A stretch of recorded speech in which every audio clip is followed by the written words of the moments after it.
Në këtë moment, ndërsa po dëgjoni këto fjalë, në arkivat e hapura të NASA-s ekzistojnë 163.500 dimbjet fotografi nga sipërfaqja e hënës. Të gjitha janë të disponueshme falas.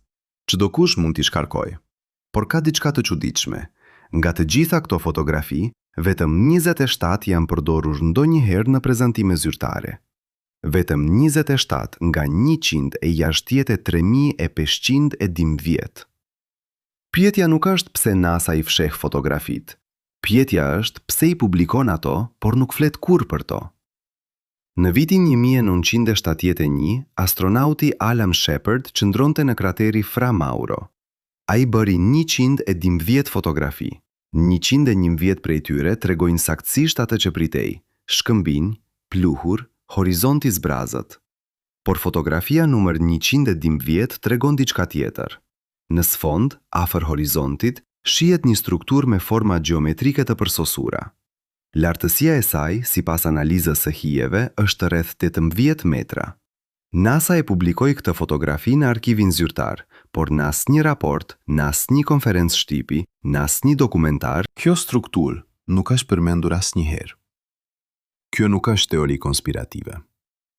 Kjo është fotografi me numër katalogues AS 1943.568. Mund ta shkarkoni tani. Mund ta shihni vetë. Imagjinoni se jeni në një dhomë të mbushur me 163.000 dokumente. Dikush ju thot _QOTE_0__. Por askush nuk ju tregon se cilat dokumente janë të rëndësishme. Askush nuk ju udhëzon. Askush nuk komentojnë.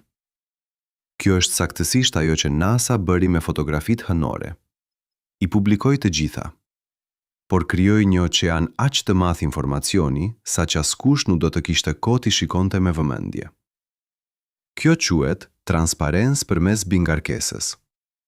Ju tregoni gjithçka, por në një mënyrë që askush të mos gjejë asgjë. Në vitin 1969, misioni Apollo 11 u ul në detin e qetësisë. Neil Armstrong dhe Buzz Aldrin kalluan 2 orë 21 minuta jashtë modulit hënor. Ata bën 156 fotografi.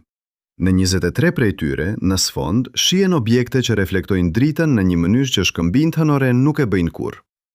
Këto objekte kanë sipërfaqe të lëmuara, të ndritshme. Disa prej tyre duken si sfera të përsosura, të tjera kanë forma cilindrike. NASA i publikoi të gjitha këto fotografi, por në përshkrimet zyrtare, këto objekte quhen thjesht anomali reflektuese, asgjë më shumë. Në vitin 1972, misioni Apollo 16 eksploroi rafshinalltat Descartes. Astronauti Charles Duke fotografoi një shkëmb me një veçori të pazakontë. Në sipërfaqen e tij ishin të gdhendura forma që dukeshin si shkronja. Jo shkronja të njohura, por forma me simetri të qartë të përsëritura në një sekuencë. Duke bërë 18 fotografi të këtij shkëmbi nga këndvështrime të ndryshme, të gjitha janë në arkiv. Në raportin zyrtar, shkëmbi përshkruhet si mostër gjeologjike me erocion të pazakontë. Asgjë më shumë. Por këtu është detaji që ndryshon gjithçka. Në vitin 1988, një grup shkencëtarësh në Universiteti i Arizonës kërkoi të studionte këto anomali. Ata aplikuan për qasje në fotografitë origjinale me rezolucion të plotë. NASA u dha qasje, por vetëm në kopje të kompresuara. Rezolucioni ishte zvogluar me 85%. Kur shkencëtarët pyetën pse, përgjigja ishte: fotografitë origjinale janë shumë të mëdha për t'u transferuar. Kjo ishte në vitin 1988, në një kohë kur NASA tashmë transmetonte imaze nga Voyager 2 nga skaji i sistemit diellor. Le të ndalemi këtu për një moment. Le të kuptojmë se çfarë po ndodh vërtet. NASA nuk po fsheh asgjë. Ajo po bën diçka shumë më të sofistikuar. Po publikon gjithçka, por po kontrollon se si e shihni atë. Ju jep qasje, por jo mjetet për ta analizuar. Ju tregon fotografit, por jo kontekstin. Kjo është forma më e përsosur e fshehtësisë, transparenca e kontrolluar. Në vitin 1970, misioni Apollo 17 fotografoi lugjinën Taurus Littrow. Në njërën prej fotografive, në distancë rreth 3 kilometra nga moduli hënor, shihet një objekt që lëshon dritë.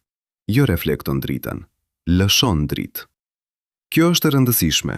Në hën nuk ka atmosferë, nuk ka diell që të reflektohet në atë mënyrë, por ky objekt shkëlqen. Astronauti Harrison Schmitt, i cili ishte gjeolog, e përshkroi atë në transmetimin audio si një burim drite i pa identifikuar. Në transkriptin zyrtar, kjo fjalë është zëvendësuar me reflektimi i pazakont. Fjalët e Schmittit janë ndryshuar, por regjistrimi audio origjinal ende ekziston në arkivat e NASA-s. Mund ta dëgjoni vetë. Tani le të flasim për hijet.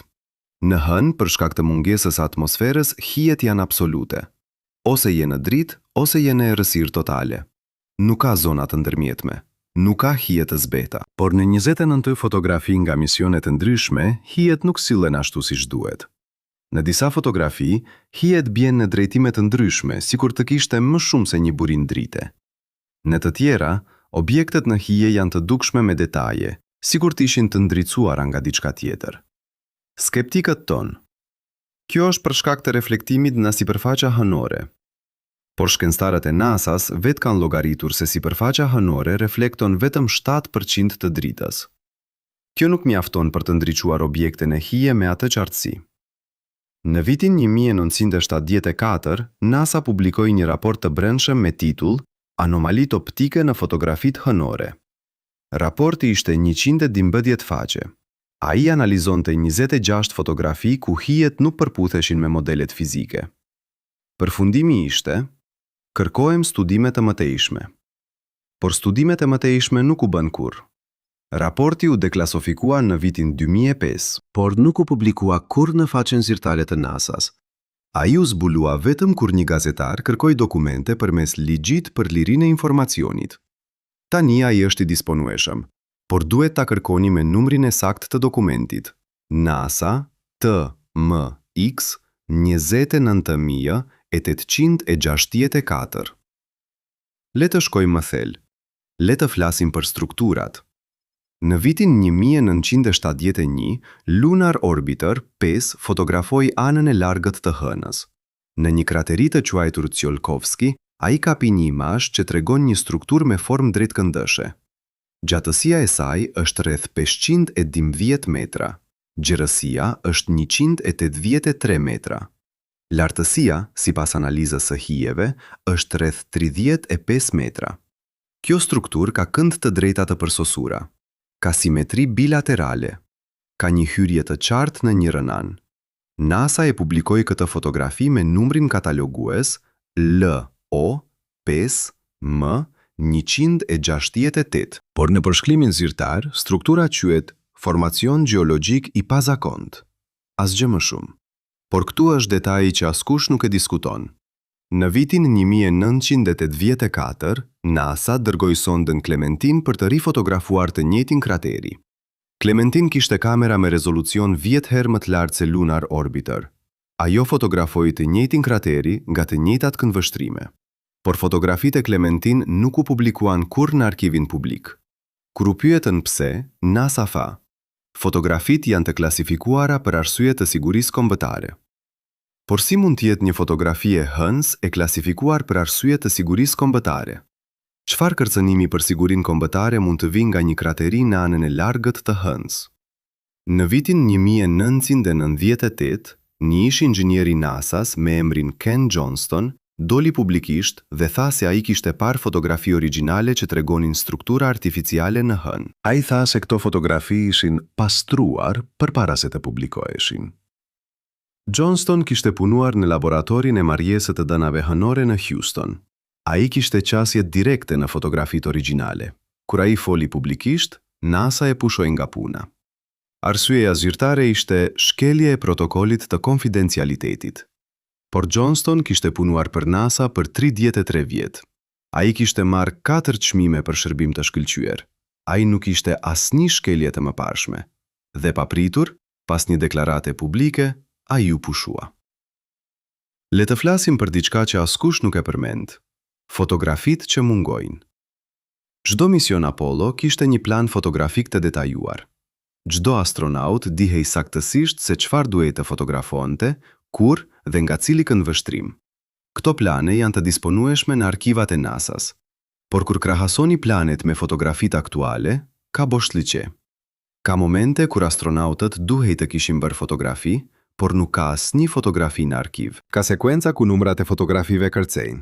Për shembull, në misionin Apollo 15 ka fotografi me numra AS 1523 3221 dhe AS 1523 3228. Por fotografit nga 3222 deri në 3227 mungojnë. 7 fotografi. Ku janë ato? Kur gazetarët pyetën NASA-n për këto boshllëqe, përgjigjja ishte: disa fotografi nuk dolen mirë për shkak të problemeve teknike. Por këtu është problemi. Kamerat e përdorura në misionet Apollo ishin Hasselblad 500 CM. Këto kamera ishin testuar në kushte ekstreme. Ato kishin një shkallë suksesi prej 98.6%. Probabiliteti që 7 fotografi radazi të dështojnë është 1 në 23.500. Dhe kjo ndodhi jo një herë, por në 11 misione të ndryshme. Në vitin 2007, NASA lancoi Lunar Reconnaissance Orbiter. Ky satelit kishte për qëllim të fotografonte të gjithë sipërfaqen e hënës me rezolucion të lartë. Ai kishte kamera që mund të shihnin objekte me matësi deri në 50 cm. Ai fotografoi vendet ku kishin ullur misionet Apollo, ai fotografoi gjurmët e astronautëve, ai fotografoi modulet hënore të lëna pas. Por ai nuk fotografoi asnjë prej anomalive të dokumentuara në fotografitë e vjetra. Kur u pyetën pse, NASA tha: Lunar Reconnaissance Orbiter ka një mision të kufizuar. Ai nuk mund të fotografojë çdo gjë. Por sateliti ishte në orbit për 8 vjet. Ai bëri mbi 150.000 fotografi. Si është e mundur që ai nuk fotografoi asnjë prej strukturave që ishin fotografuar 50 vjet më parë? Tani le të flasim për diçka që ndryshon perspektivën: transmetimet audio. Çdo mision Apollo kishte komunikim të vazhdueshëm me kontrolin e misionit në Houston. Çdo fjalë regjistrohej. Këto regjistra janë të disponueshme në arkivat e NASA-s. Por ka diçka të çuditshme. Në 11 raste të ndryshme, ka momente kur astronautët flasin për diçka që shohin dhe papritur komunikimi ndërpritet. Jo për disa sekonda, por për minuta të tëra. Kur komunikimi rikthehet, astronautët flasin për diçka krejtësisht tjetër. Në transkriptet zyrtare, këto ndërprerje shënohen si probleme teknike, por inxhinierët e komunikimit kanë analizuar regjistrimet. Ata thonë se nuk ka asnjë shenje problemit teknik. Sinjali ishte i qartë, frekuenca ishte e qëndrueshme, ndërprerja ishte e qëllimshme. Në vitin 1972, gjatë misionit Apollo 17, astronauti Eugene Cernan raportoi se kishte parë drita që lvizin në horizont. Ai përshkroi ato si objekte që lvizin me shpejtësi të lartë. Në transmetimin audio ai thotë: Houston, po shoh diçka që nuk mund ta shpjegoj. Përgjigja nga Houston ishte: kopjuar Gene, vazhdo me procedurën. Në transkriptin zyrtar, kjo shkëmbim fjalësh nuk ekziston, por regjistrimi audio është në arkiv. Mund ta dëgjoni vetë. Le të flasim për shkencëtarët që u larguan. Në vitet pas misioneve Apollo, 23 shkencëtarë që kishin punuar në analizën e fotografive hënore u larguan nga NASA. Disa shkuan në pension, të tjerët kaluan në sektorin privat. Por 8 prej tyre u larguan në rrethana të pazakonta. Njëri prej tyre, Dr. Brian O'Leary, ishte fizikan që kishte analizuar anomalit në fotografitë e Apollo 11. Në vitin 1989, ai doli publikisht dhe tha: pak muaj më vonë ai u largua nga NASA. Ai shkoi të jetonte në Ekuador.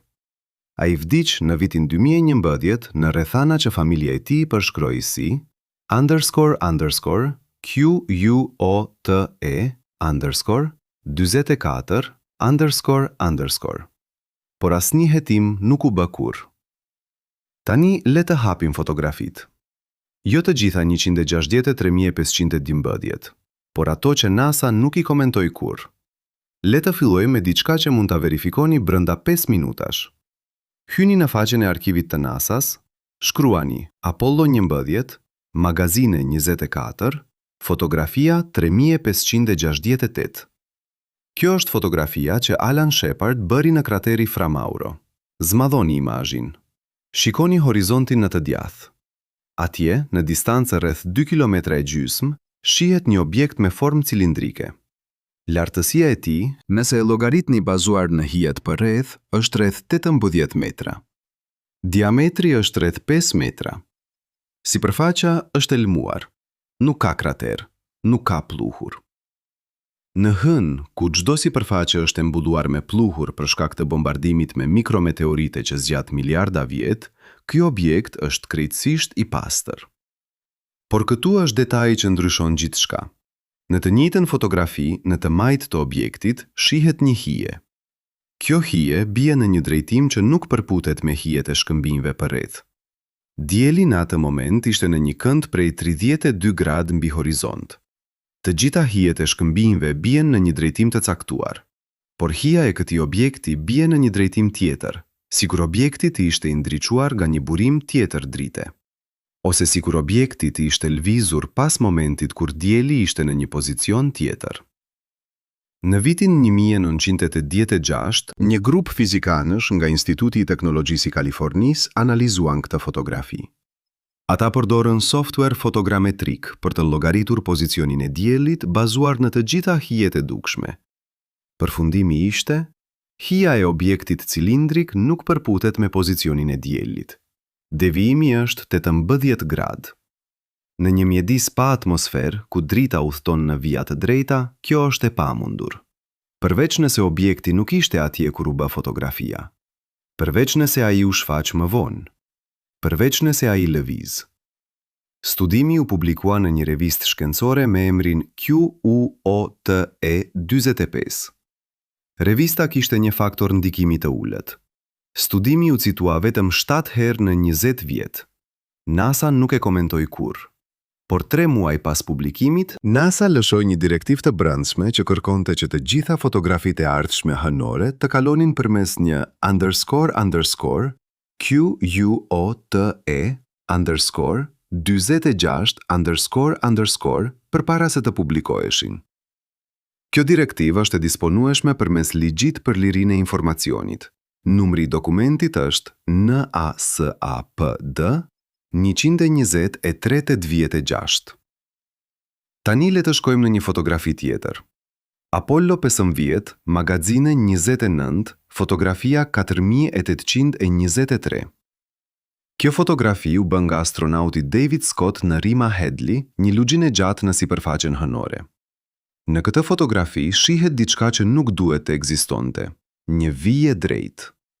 Jo një vijë e shkurtër, por një vijë që shtrihet për më shumë se 3 kilometra. Gjerësia e saj është konstante, rreth 2 metra e gjysmë. Thellësia, sipas analizës së hijeve, është rreth 30 centimetra. Kjo vijë nuk ndjek topografin, ajo nuk rrjedh me relievin, ajo është krejtësisht e drejtë, sikur të ishte vizatuar me një vizore. Në natyrë, vijat e drejta nuk ekzistojnë. Lumenjt dredhin. Frakturat gjeologjike ndjekin linja të tyjera. Edhe në hyn, ku nuk ka ujë që të erozon, frakturat ndjekin modele kaotike. Por kjo vijë është e drejtë, me një devijim më të vogël se 0.3 gradë në 3 kilometra. Kjo është më e saktë se shumica e rrugëve të ndërtuara nga njeriu.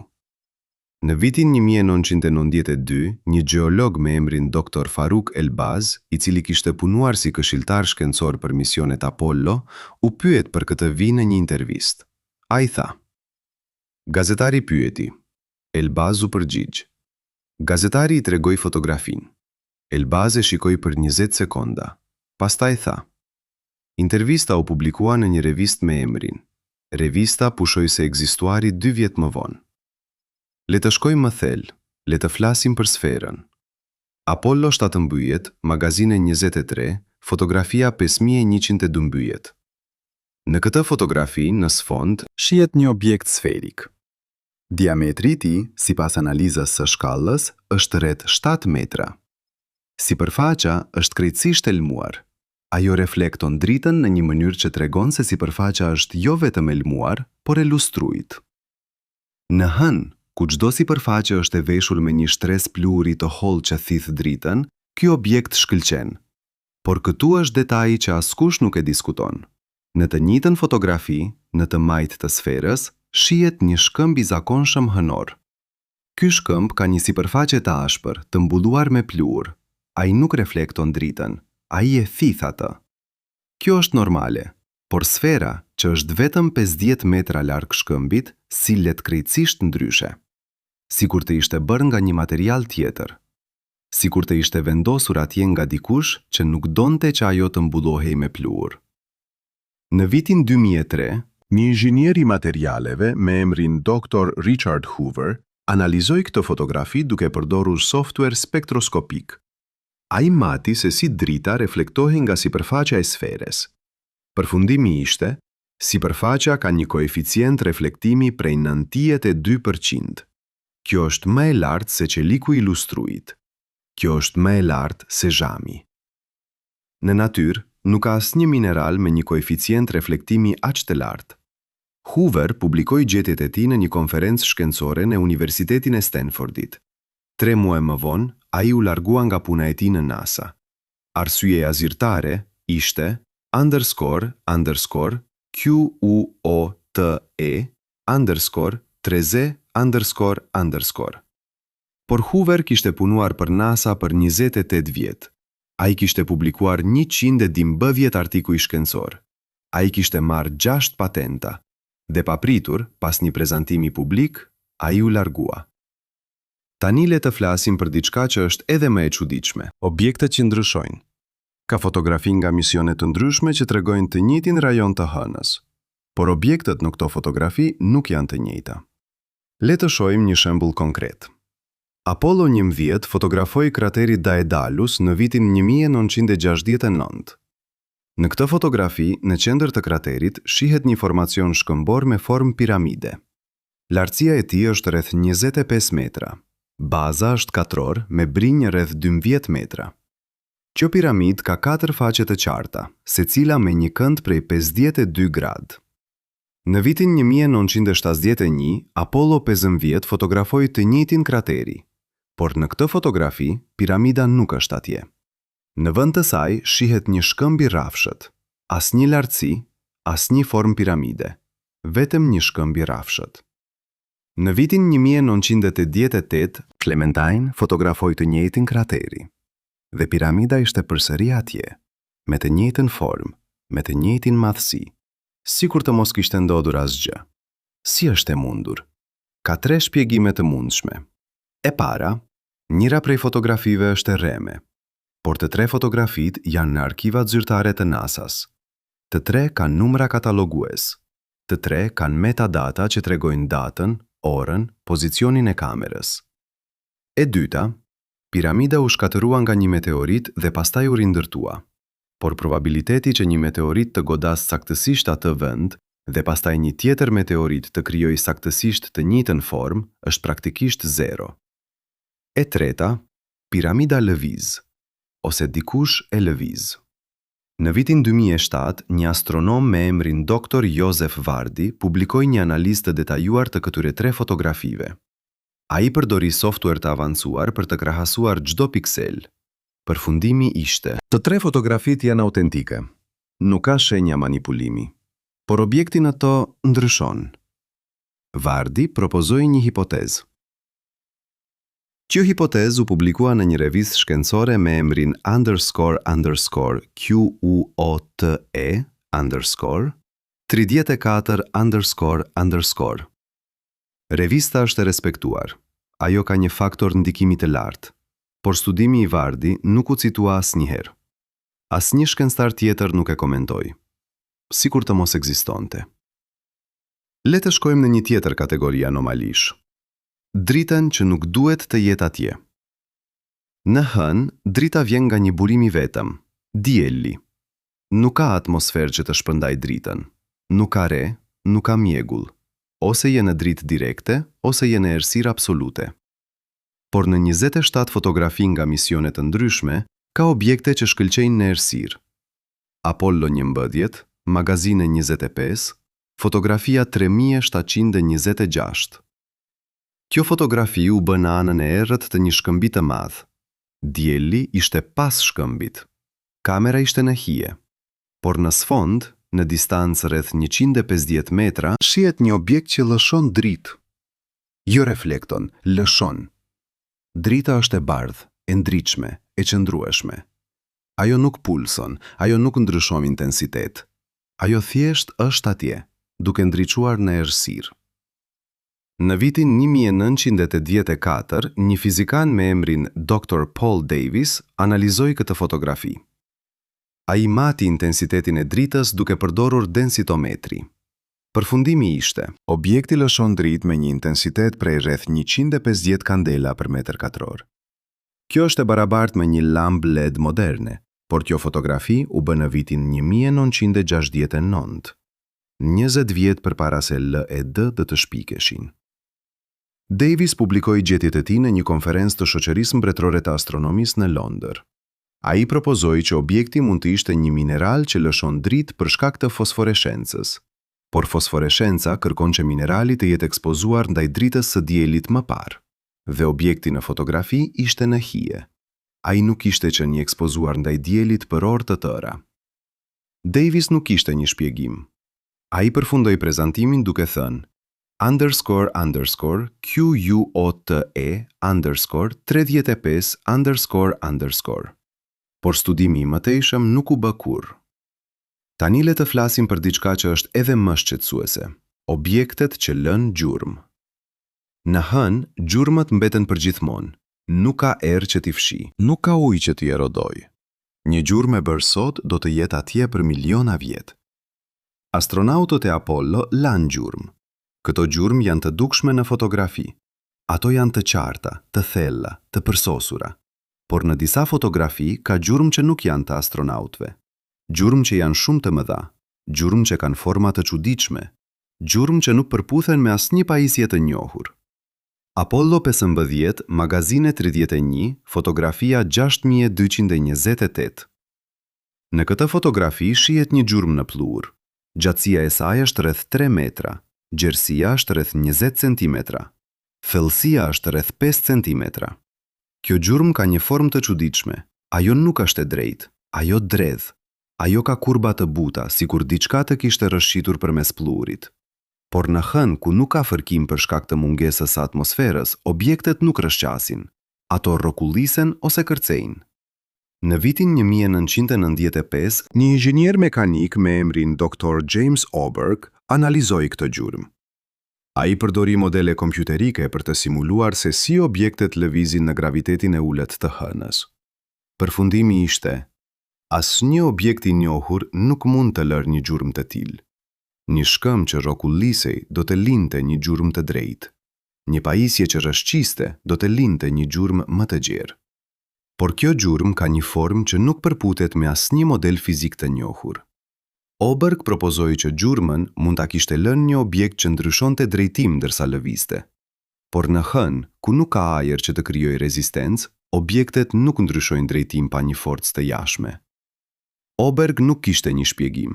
Ai përfundoi studimin duke thënë: le të shkojmë në një kategori tjetër, strukturat nëntokësore. Në disa fotografi, ka shenja që tregojnë se diçka është nën sipërfaqen e hënës. Jo thellë, por vetëm disa metra poshtë pluhurit. Apollo 17, magazine 28, fotografia 5943. Në këtë fotografi shihet një zonë ku pluhuri ka një ngjyrë të ndryshme. Nuk është gri si gjithkund tjetër, është më i errët, pothuajse i zi. Kjo zonë ka një formë rrethore. Diametri është rreth 12 metra dhe në qendër të kësaj zone pluhuri duket i fundosur, sikur të kishte diçka poshtë që po tërhiqte pluhurin poshtë. Në vitin 2001, NASA dërgoi sondën Lunar Prospector për të hartuar fushën magnetike të hënës. Kur sonda kaloi mbi këtë zonë, ajo regjistroi një anomali magnetike. Fusha magnetike ishte 150 herë më e fortë se në zonat përreth. Kjo është e pazakontë. Hëna nuk ka një fushë magnetike globale. Ajo ka vetëm fusha magnetike lokale, të shkaktuara nga shkëmbinj që përmbajnë hekur. Por kjo anomali ishte shumë e fortë për të qenë vetëm një shkëmb. NASA publikoi të dhënat nga Lunar Prospector, por ajo nuk i komentoi kurrë. Kur gazetarët pyeten për anomalin magnetike, përgjigja ishte: por studimi nuk u bë kurrë. Në vitin 2007, kur Lunar Reconnaissance Orbiter u lancua, Ai kishte instrumente që mund të shikonin në sipërfaqen e hënës duke përdorur radar, por ai nuk u programua kur për të skanuar këtë zonë. Tani le të flasim për diçka që është edhe më e çuditshme, sinjalet. Në disa raste, instrumentet në sipërfaqen e hënës kanë kapur sinjale që nuk duhet të jenë atje. Në vitin 1971, misioni Apollo 15 vendosi një stacion sismik në sipërfaqen e hënës. Ky stacion kishte për qëllim të regjistronte tërmetet hënore. Ai transmetonte të dhëna në tokë çdo ditë, por në 23 raste stacioni regjistroi sinjale që nuk ishin tërmete, ishin sinjale elektromagnetike. Frekuenca ishte rreth 120 MHz, kohëzgjatja ishte nga 5 deri në 12 sekonda. Intensiteti ishte i lartë, rreth 150 decibel. Në vitin 1974, NASA publikoi një raport të brendshëm me titull QUOTE-38. Raporti analizonte këto 23 sinjale. Përfundimi ishte QUOTE-39. Raporti propozoi 3 hipoteza. E para, sinjalet vinin nga pajisje të tjera në sipërfaqen e hënës, por në atë kohë nuk ishte pajisje të tjera në atë rajon. E dyta, sinjalet vinin nga toka, por frekuenca nuk përputhej me asnjë transmetim të njohur. E treta, sinjalet vinin nga një burim i panjohur në hënë. Raporti nuk zgjodhi asnjë hipotezë, ai përfundoi duke thënë, por studimet e mëtejshme nuk u bën kurrë. Raporti u deklasofikua në vitin 2008, por ai nuk u publikua kurrë në faqen zyrtare të NASA-s. Le të shkojmë në një kategori tjetër, objektet që ndryshojnë temperaturë. Në hënë, temperaturat janë ekstreme. Në dritën e diellit, temperatura është rreth 150 gradë Celsius. Në hije, temperatura bie në -170 gradë. Këto ndryshime ndodhin shpejt, por ato janë të parashikueshme. Çdo objekt në hënë ndjek të njëjtin model. Por në disa fotografi termike ka objekte që nuk ndjekin këtë model. Objekte që mbajnë një temperaturë konstante pavarësisht nga drita e diellit. Në vitin 1971, Lunar Orbiter 5 kishte një kamerë termike. Kjo kamerë mati temperaturat në sipërfaqen e hënës. Në 11 raste, ajo regjistroi objekte që kishin një temperaturë konstante prej rreth 20 gradë Celsius. Kjo është temperatura e dhomës. Kjo është temperatura që njerëzit e gjejnë të rehatshme. Por në hënë, ku temperaturat luhaten nga -170 deri në +150, një objekt që mban 20 gradë duhet të ketë një burim të brendshëm grojeje, ose duhet të jetë i izoluar në një mënyrë që nuk ekziston në natyrë. NASA publikoi të dhënat termike nga Lunar Orbiter, por ajo nuk i komentoi kurrë këto anomali. Kur shkencëtarët pyeten, përgjigja ishte _quote_21_. Por instrumenti ishte kalibruar para lancimit. Ai ishte testuar në kushte laboratorike. Ai kishte një saktësi prej +-2 gradë. Dhe papritur, në hënë, ai filloi të jepte __quote_22_, që ishin gjithmonë të njëjta. 20 gradë. Tani le të flasim për diçka që lidh të gjitha këto anomali, modelin. Kur i shikoni të gjitha këto fotografi së bashku, kur i vendosni në një hartë, kur i analizoni, shihni një model. Anomalit nuk janë të shpërndara rastësisht. Ato janë të përqendruara në zona të caktuara. 28% e të gjitha anomalive janë në një zonë të quajtur deti i qetësisë. 23% janë në rrafshin altat Descartes. 12% janë në lugjinën Taurus Litrow. Këto 3 zona mbulojnë vetëm 8% të sipërfaqes së hënës, por ato përmbajnë 63% të gjitha anomalive. Pse? Çfarë ka në këto zona që nuk ka në vende të tjera? Një shpjegim i mundshëm është se këto janë zonat ku ulen misionet Apollo. Prandaj ka më shumë fotografi, prandaj ka më shumë anomali. Por kjo nuk shpjegon pse anomalit janë kaq të përqendruara. Nëse anomalit ishin thjesht gabime në fotografi, ato do të ishin të shpërndara në mënyrë të barabartë, por ato nuk janë. Ato janë të grupuara. Në vitin 2009, një statistician me emrin Dr. Michael Persinger analizoi shpërndarjen e anomalive. Ai përdori modele statistikore për të testuar nëse shpërndarja ishte rastësore. Përfundimi ishte: probabiliteti që kjo shpërndarje të jetë rastësore është më pak se 0.001%. Me fjalë të tjera, kjo nuk është rastësi. Ka një arsye pse anomalit janë të përqendruara në këto zona, por arsyeja nuk është e qartë. Persinger propozoi një hipotezë. Kjo hipotezë u publikua në një revistë shkencore me emrin. Revista është e respektuar, por studimi i Persinger nuk u citua asnjëherë. Asnjë shkencëtar tjetër nuk e komentoi. Le të shkojmë në një pyetje që askush nuk e bën. Pse NASA vazhdon të dërgojë misione në Hën? Pas Apollo, NASA dërgoi Clementine në vitin 1994, pastaj Lunar Prospector në vitin 1998, pastaj Lunar Reconnaissance Orbiter në vitin 2007, pastaj LADI në vitin 2013, pastaj Grail në vitin 2011. 5 misione në 20 vjet. Çdo mision kushtoi $100 miliona. Çdo mision kishte instrumente të avancuara. Çdo mision fotografoi sipërfaqen e Hënës me rezolucion të lartë. Por asnjë prej këtyre misioneve nuk fotografoi anomalit. Asnjë prej tyre nuk shkoi në zonat ku janë përqendruar anomalit. Asnjë prej tyre nuk u programua për të studiuar strukturat e çuditshme. Pse? Nëse qëllimi është të studiosh Hënën, pse nuk studion gjërat më interesante? Përgjigjja zyrtare është: por objektivi i Lunar Reconnaissance Orbiter ishte të hartoj të gjithë sipërfaqen e Hënës. Ai fotografoi çdo metër katror, përveç zonave ku janë anomalit. Këto zona u fotografuan me rezolucion të ulët ose nuk u fotografuan fare. Në vitin 2010, një gazetar pyeti një zëdhënës të NASA-s pse Lunar Reconnaissance Orbiter nuk ishte fotografuar strukturën në krateri Tsiolkovski. Përgjigja ishte, quote, 46. Por kjo nuk është e vërtet. Lunar Reconnaissance Orbiter ka një orbit polare. Ai kalon mbi çdo pikë të Hënës. Ai mund të fotografojë çdo gjë, por ai nuk e bëri. Tani le të flasim për diçka që ndryshon të gjithë kontekstin. Eksperimentet që NASA nuk i publikoi kurrë. Jo sepse ato dështuan, por sepse ato funksionuan shumë mirë.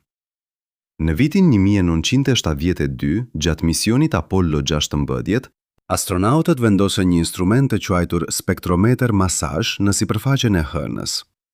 Ky instrument kishte për qëllim të analizonte përbërjen kimike të atmosferës hënore. Po, Hëna ka një atmosferë, jo si toka, por një shtres shumë e hollë gazrash. Aq e hollë sa quhet quote 47. 1 metër kubik kësaj atmosfere përmban vetëm 100.000 atome. Për krahasim, 1 metër kubi ajrit të tokës përmban 25 kuintilion atome. Spektrometri funksionoi për 8 muaj. Ai transmetoi të dhëna çdo ditë, dhe në këto të dhëna ai zbudoi diçka të pazakontë. Në 26 raste, ai regjistroi shpërthime të papritura të gazrave. Jo gazra të zakonshme, por argon, ksenon dhe kripton. Këto janë gazra fisnike.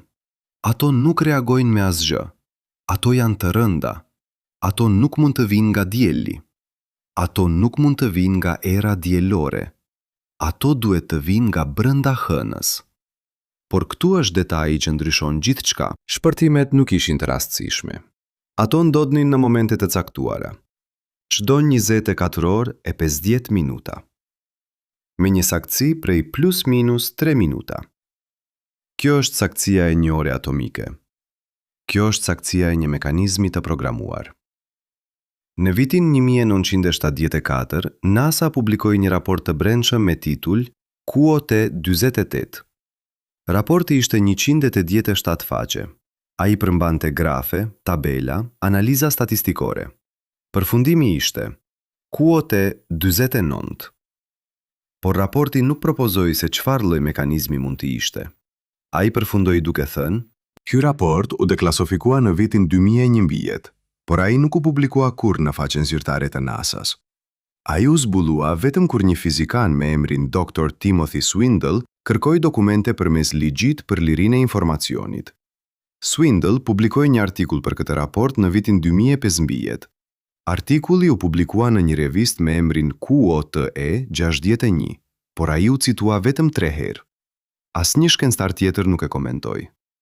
Tani le të shkojmë në një eksperiment tjetër, matjet sismike. Midis viteve 1971 dhe 1977, NASA kishte 4 stacione sismike në sipërfaqen e Hënës. Këto stacione regjistruan 1823 tërmete hënore. Shumica ishin të vogla, por 28 prej tyre ishin të mëdha. Dhe këto 28 tërmete kishin një veçori të çuditshme. Ato ndodhnin gjithmonë në të njëjtën thelsi. 112 kilometra nën sipërfaqe, me një devijim më të vogël se 5 kilometra. Në tokë, tërmetet ndodhin në thelsi të ndryshme. Disa janë të cekta, vetëm disa kilometra nën sipërfaqe. Të tjera janë të thella, deri në 600 kilometra. Por në Hënë, të gjitha tërmetet e mëdha ndodhnin në të njëjtën thelsi. Sikur të kishte një shtresë specifike që ishte aktive, sikur të kishte diçka në atë thelsi që shkaktonte lëkundje. Në vitin 1975, një sismolog me emrin Dr. Gary Latham analizoi këto të dhëna. Ai përdori modele kompjuterike për të simuluar se si valët sismike udhtonin përmes Hënës. Përfundimi ishte i habitshëm. Në thelsin 112 kilometra ka një shtresë ku shpejtësia e valëve sismike ndryshon papritur. Kjo shtresë ka një trashësi prej rreth 8 kilometra. Dhe në këtë shtresë, valët sismike silen në një mënyrë që nuk përputhet me asnjë material të njohur. Latham propozoi që kjo shtresë mund të ishte e bërë nga një material me densitet shumë të lartë, ose nga një material me strukturë kristalore të pazakontë. Por ai nuk kishte një shpjegim të plotë. Ai përfundoi studimin duke thënë: _QUOTE_52_52_. Por eksplorimi i drejt për drejt nuk u bë kurrë. Asnjë mision nuk u dërgua për të shpuar në atë thelsi. Asnjë instrument nuk u vendos për të studiuar atë shtresë. Le të shkojmë në një eksperiment tjetër, matjet e gravitetit. Në vitet 60, kur NASA filloi të hartoj Hënën, ajo zbuloi diçka të çuditshme. Fusha e gravitetit e Hënës nuk është uniforme. Ka zona ku graviteti është më i fortë. Këto zona quhen _QUOTE_53__. Shkurtim për _QUOTE_54__. Në fillim, shkencëtarët mendonin se maskons ishin thjesht zona ku shkëmbinjt ishin më të dendur, por kur ata i matën me saktësi, ata zbuluan se maskons ishin shumë më të mëdhenj se sa pritej. Në vitin 1973, një fizikan me emrin Dr. William Shogren publikoi një studim të detajuar për maskons. Ai llogari se për të krijuar një maskon do të duhej një sasi shkëmbinjsh me densitet të lartë që do të zinte një vëllim prej rreth 100 km3. Por kur ai analizoi përbërjen kimike të shkëmbinjve hënoren, ai zbuloi se ata nuk kishin densitet aq të lartë. Shkëmbinjt hënoren kanë një densitet mesatar prej rreth 3 gram për centimetër kub. Por për të krijuar maskons, do të duheshin shkëmbinj me densitet prej të paktën 8 gram për centimetër kub. Kjo është densiteti i hekurit të pastër.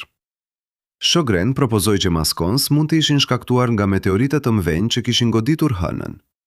Këto meteorite do të kishin qenë të bëra nga hekur dhe nikel.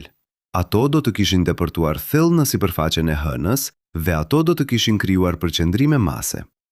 Por kjo hipotezë kishte një problem. Meteoritet e hekurit janë të rrallë. Ato përbëjnë vetëm 5% të gjitha meteoriteve, por maskons janë të shpeshta. Ka 23 maskons të mëdhenj në Hënë. Probabiliteti që 23 meteoritet e hekurit të kenë goditur Hënën në vende të ndryshme është praktikisht 0. Në vitin 1988, një grup shkencëtarësh në Instituti i Teknologjisë i Massachusettit propozoi një hipotezë alternative. Maskons mund të jenë struktura artificiale. Struktura të bëra nga një material me densitet të lartë, struktura që janë vendosur në sipërfaqen e Hënës. Kjo hipotezë u publikua në një revistë me emrin QUOTE-65, por ajo shkaktoi një reagim të fortë. Shkencëtarë të tjerë e kritikuan si QUOTE-66, NASA e refuzoi publikisht, dhe shkencëtarët që e propozuan nuk e përmendën më kurrë. Por këtu është detaje që askush nuk e diskuton. Në vitin 2011, NASA dërgoi misionin Grail për të hartuar fushën e gravitetit të Hënës me saktësi të lartë. Grail përdori 2 satelitë që fluturonin në formacion. Distanca midis tyre ndryshonte bazuar në ndryshimet e gravitetit. Kjo metodë ishte aq e saktë sa mund të zbulonte ndryshime në gravitet të shkaktuara nga objekte me madhësi vetëm disa metra. Grail hartoi të gjithë Hënën. Ai konfirmoi ekzistencën e 23 maskons, por ai zbuloi edhe diçka tjetër. Në çdo maskon, në thellësinë 112 kilometra, ka një anomali tjetër graviteti. Një anomali më e vogël, por me një formë shumë të përcaktuar, një formë gjeometrike. Një formë që nuk mund të jetë natyrale. NASA publikoi të dhënat nga Grail, por ajo nuk i komentoi kur këto anomali. Kur gazetarët pyetën, përgjigja ishte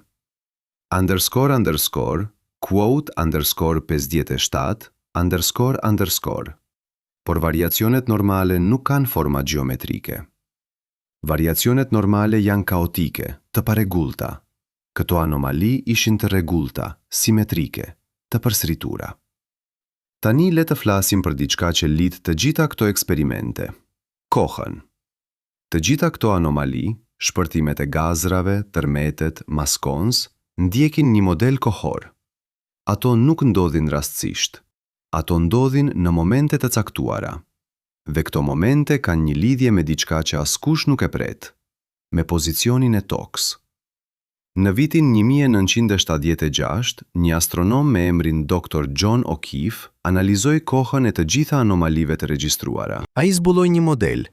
26 nga 28 tërmetet e mëdha ndodhnin kur toka ishte në një pozicion të caktuar në qiell të Hënës.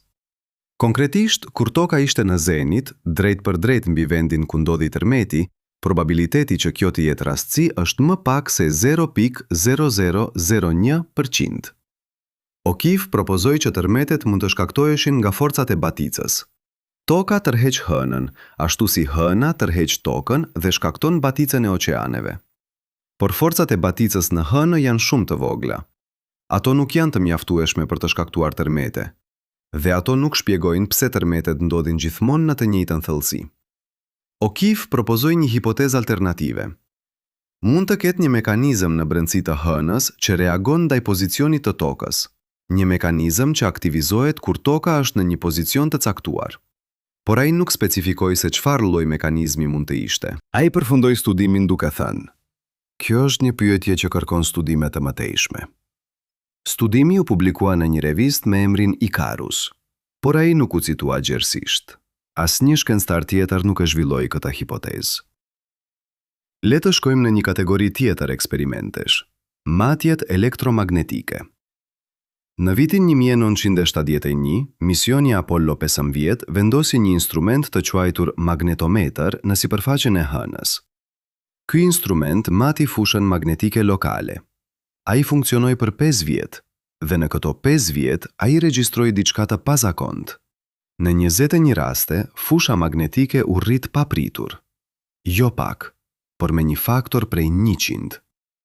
Për disa minuta, fusha magnetike ishte aq e fortë sa në sipërfaqen e tokës. Pastaj ajo u kthye në normalitet. Në Hënë nuk ka një fushë magnetike globale. Ka vetëm fusha magnetike lokale, të shkaktuara nga shkëmbinj që përmbajnë hekur. Këto fusha janë të dobta dhe të qëndrueshme. Ato nuk ndryshojnë. Por këto 21 raste ishin të ndryshme. Fusha magnetike u rrit papritur, qëndroi e fortë për disa minuta dhe pastaj u kthye në normalitet. Sikur dikush të kishte ndezur një magnet të fuqishëm dhe pastaj ta kishte fikur. Në vitin 1975, një fizikan me emrin Dr. Palmer Dial analizoi këto të dhëna. Ai llogarisë se për të krijuar një fushë magnetike aq të fortë, do të duhej një rrymë elektrike prej rreth 100.000 amper. Kjo është rrymë mjaftueshme për të furnizuar një qytet të vogël, por në Hënë nuk ka burime të njohura të rrymës elektrike, nuk ka atmosferë që të krijojë rrufenj, nuk ka ujë që të krijojë rrymë hidroelektrike, nuk ka asgjë që mund të gjenerojë një rrymë aq të madhe. Dial propozoi që rrymën mund ta shkaktonte era diellore, një rrjedh grimkashtë ngarkuara që vijnë nga dielli. Por era diellore është e dobët. Ajo nuk mund të krijojë një rrymë aq të madhe. Dhe ajo nuk shpjegon pse rryma ndodhte vetëm në 21 raste dhe jo vazhdimisht. Diall nuk ishte një shpjegim. Ai përfundoi studimin duke thënë, kjo është një anomali që kërkon studim të mëtejshëm. Tani le të flasim për diçka që është edhe më shqetësuese. Eksperimentet që u ndërpren. Në vitin 1977, NASA vendosi të mbyllë të gjitha stacionet në sipërfaqen e Hënës. Arsyeja zyrtare ishte, kostot e operimit janë shumë të larta. Por këtu është problemi. Kostoja e operimit të një stacioni hënor ishte rreth $100,000 në vit. Kjo është më pak se kostoja e një reklame televizive gjatë Super Bowl. NASA kishte një buxhet vjetor prej miliarda dollarësh. $100,000 ishte një shumë e papërfillshme. Por NASA mbëllti stacionet, të gjitha njëkohësisht, në të njëjtën ditë. Dhe ajo nuk dërgoi asnjë stacion tjetër për 35 vjet. Deri në vitin 2012, kur ajo dërgoi misionin Grail, por Grail nuk ishte instrumente në sipërfaqe. Ai ishte vetëm në orbit. Ai nuk mund të maste shpërtimet e gazrave. Ai nuk mund të maste tërmetet. Ai nuk mund të maste fushat magnetike. Pse? Pse NASA ndaloi të gjitha matjet në sipërfaqe? Çfarë ndodhi në vitin 1977 që e bëri NASA të ndryshojë strategjinë e saj? Në vitin 2015, një gazetar pyeti një ish drejtor të NASA-s për këtë vendim. Përgjigja ishte: ne kishim mbledhur të dhëna të mjaftueshme, nuk ishte nevojë për më shumë. Por kjo nuk është e vërtetë. Shkencëtarët që punonin me të dhënat hënore kishin kërkuar vazhdimisht që stacionet të qëndronin aktive. Ata kishin thënë se kishte ende shumë pyetje të hapura. Ata kishin thënë se 5 vjet nuk ishin të mjaftueshme për të kuptuar proceset afatgjata. Por NASA i injoroi. Ajo mbyllti stacionet, dhe ajo nuk dha asnjë shpjegim të detajuar. Le të shkojmë në një kategori tjetër, eksperimentet që nuk u publikuan. Në arkivat e NASA-s ka referenca për eksperimente që u kryen gjatë misioneve Apollo, por rezultatet e të cilave nuk u publikuan kurrë. Për shembull, në misionin Apollo 17, astronautët kryen një eksperiment të quajtur matja e rrëzatimit të panjohur. Ky eksperiment përmendej në planet e misionit. Ai kishte një kod, eksperimenti S123. Por në raportet pas misionit, ky eksperiment nuk përmendej. Asnjë rezultat nuk u publikua. Asnjë të dhënë nuk u bë e disponueshme. Në vitin 2008, një fizikan me emrin Dr. Robert Jastrow kërkoi informacion për këtë eksperiment përmes ligjit për lirinë e informacionit. Përgjigjja nga NASA ishte: dokumentet për këtë eksperiment janë humbur. Por si mund të humbasin dokumente për një eksperiment që u krye në Hënë? Çdo eksperiment kishte raporte të detajuara. Çdo eksperiment kishte të dhëna të regjistruara. Çdo eksperiment kishte analiza pas misionit. Si mund të humbasin të gjitha këto dokumente? Jastrow nuk pranoi këtë përgjigje. Ai kërkoi të fliste me astronautët që kishin kryer eksperimentin, por NASA i tha se astronautët nuk mund të komentonin për eksperimente të klasifikuara. Jastrow pyeti: por si mund të jeti klasifikuar një eksperiment që u krye në vitin 1972? Përgjigja ishte: disa eksperimente janë klasifikuar retroaktivisht për arsye të sigurisë kombëtare. Por çfarë kërcënimi për sigurinë kombëtare mund të vijë nga një eksperiment shkencor në Hënë? Tani le të flasim për diçka që lidh të gjitha këto eksperimente me fotografitë: vendodhjen. Kur i vendosni në një hartë të gjitha vendet ku u kryen eksperimentet e pazakonta dhe kur i krahasoni me vendet ku janë fotografuar anomalitë, shihni një përputhje të përsosur. 25 nga 28 eksperimentet e pazakonta u kryen në të njëjtat zona ku janë fotografuar anomalitë. Deti i qetësisë, rafshinaltat Descartes, Lugjina Taurus Litrow.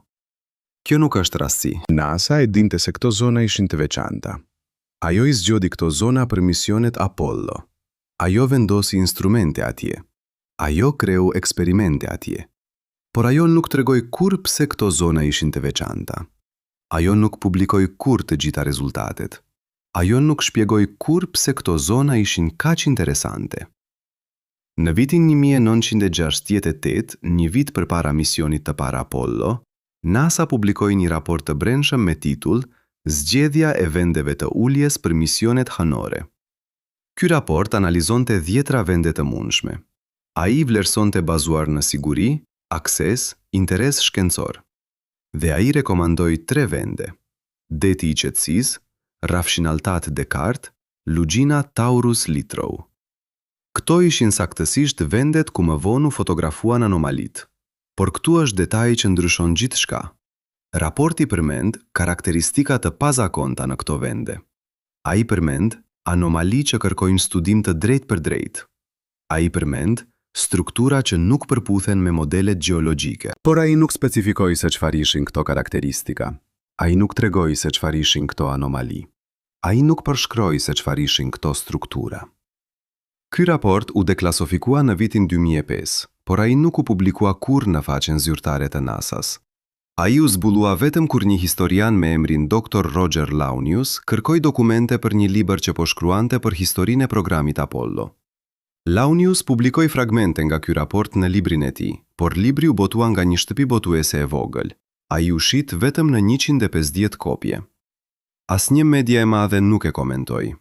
Le të shkojmë në një pyetje që lidh gjithçka. Çfarë e bën një vend interesant për NASA-n? Çfarë e bën një zonë të veçantë? Çfarë e bën një anomali të rëndësishme? Përgjigjja zyrtare është vlera shkencore. Por çfarë do të thotë kjo? Çdo vend në hën ka vlerë shkencore. Çdo shkëmb mund të tregojë diçka për historinë e sistemit diellor. Çdo krateri mund të tregojë diçka për bombardimin me meteorite. Çdo mostër pluhuri mund të tregojë diçka për proceset gjeologjike. Por NASA nuk zgjodhi vende të rastësishme. Ajo zgjodhi vende specifike, vende ku kishte karakteristika të pazakonta, vende ku kishte anomali, vende ku kishte struktura. Dhe pastaj, kur ajo shkoi në këto vende, ajo fotografoi këto anomali. Ajo kreu eksperimente për këto anomali. Ajo mblodhi të dhëna për këto anomali. Por ajo nuk publikoi kurrë analizë të plot. Ajo nuk dha kurrë një shpjegim të plot. Ajo nuk tregoi kurrë se çfarë gjeti vërtet. Në vitin 1983, një gazetar pyeti administratorin e NASA-s, James Beggs, a ka NASA zbuluar diçka në hën që nuk ka publikuar? Përgjigjja ishte, NASA publikon të gjitha zbulimet shkencore. Gazetari pyeti, por a ka zbulime që nuk janë shkencore? Beggs u ndal për një moment. Pastaj tha, unë nuk e kuptoj pyetjen. Gazetari pyeti përsëri, a ka NASA zbuluar diçka në hën që nuk mund të shpjegohet me shkencën aktuale? Beggs u përgjigj, shkenca është një proces, gjithçka mund të shpjegohet me kohë. Dhe ai ndryshoi temën. Tani le të flasim për diçka që është edhe më shqetësuese. Eksperimentet që po planifikohen. Në vitet e fundit, NASA ka shpallur plane për të kthyer njerëzit në hën. Programi quhet Artemis. Misioni i parë me ekuipazh planifikohet për vitin 2025. Dhe ku do të ulen astronautët? Jo në detin e qetësisë. Jo në Rafshinaltat Descartes. Jo në Lugjinën Taurus Litrou, por në polin jugor të hënës. Një vend ku nuk ka asnjë anomali të njohur. Një vend ku nuk ka asnjë strukturë të pazakontë. Një vend ku nuk ka asnjë karakteristikë të veçantë. Pse? Pse NASA po shkon në një vend të ri, në vend që të kthehet në vendet ku gjeti anomali? Përgjigjja zyrtare është, poli jugor ka ujë të ngrirë. Uji është i rëndësishëm për misionet e ardhshme. Kjo është e vërtetë. Poli jugor ka ujë, por deti i qetësisë ka anomali. Rafshinaltat Descartes kanë struktura. Lugjina Taurus Litrov ka objekte që lëshojnë dritë. Çfarë është më e rëndësishme? Uji apo e vërteta?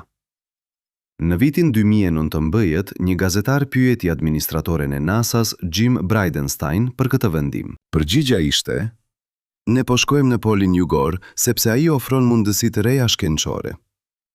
Gazetari pyeti, por çfarë për anomalit në vendet e vjetra të uljes? Bridenstine u përgjigj, ato janë studiuar mjaftueshëm, ne duhet të shkojmë përpara. Por si mund të jenë studiuar mjaftueshëm kur NASA nuk ka publikuar asnjë analizë të plotë? Si mund të shkojmë përpara kur nuk kemi kuptuar ende çfarë gjetëm? Le të flasim për diçka që lidh të gjitha këto pyetje, modelin e sjelljes. Kur I shikoni të gjitha veprimet e NASA-s së bashku, zgjedhjen e vendeve, eksperimentet, fotografit, publikimin e të dhënave, mbylljen e stacioneve, planete reja, shihni një model. Një model që nuk është I rastësishëm. Një model që tregon një strategji. Strategjia është kjo: publiko gjithçka, por mos e shpjego asgjë. Lejo njerëzit të shohin, por mos u trego se çfarë po shohin. Krijon një oqean informacioni aq të madh sa askush të mos gjej pjesët e rëndësishme. Dhe kur dikush gjen diçka interesante, mos e mohosh. Thjesht mos e komento. Lere të zhduket në heshtje. Kjo është forma më e sofistikuar e fshehtësisë. Jo të fshesh informacionin, por ta bësh atë të padukshëm. Jo të gënjesh, por të mos thuash të vërtetën e plot. Jo të ndalosh njerëzit të kërkojnë, por t'u japësh aq shumë informacion sa ata të mos dinë se çfarë të kërkojnë. Në vitin 2020, një ish punonjës I NASA-s me emrin Dr. Ken Johnston doli publikisht dhe tha: Johnston u pushoi nga puna. Ai humbi pensionin. Ai u sulmua publikisht nga ish kolegët, por ai nuk e tërhoqi deklaratën. Ai tha: Tani, në këtë moment, ndërsa po dëgjoni këto fjalë, pyetja nuk është më. Pyetja është, tani le të ndalemi. Le të flasim për diçka që shumica e njerëzve mendojnë kur dëgjojnë këto fakte. Dhe keni të drejtë që ta mendoni këtë, sepse për 50 vjet, çdo herë që dikush ka ngritur pyetje për fotografit hënore, ai është etiketuar si QOT 95. Çdo herë që dikush ka kërkuar shpjegime për anomalit, ai është quajtur QOT 96. Çdo herë që dikush ka kërkuar transparencë, ai është akuzuar se QOT 97. Por këtu është diferenca kritike. Teoritë konspirative bazohen në mungesën e provave. Ato thonë: Ajo që po ju tregoj nuk është teori konspirative. Është analiza e provave që NASA veti ka publikuar. Çdo numër fotografie që përmenda, mund ta verifikoni. Çdo raport që citova, mund ta shkarkoni. Çdo eksperiment që përshkrova është në arkivat zyrtare. Problemi nuk është se NASA po fsheh provat. Problemi është se ajo po I publikon ato në një mënyrë që askush të mos I shikojë me vëmendje. Kjo nuk është konspirat. Kjo është strategji komunikimi. Le të shohim se sa thellë shkon kjo strategji. Në vitin 2016, NASA lancoi një faqe interneti të re për arkivat hënore.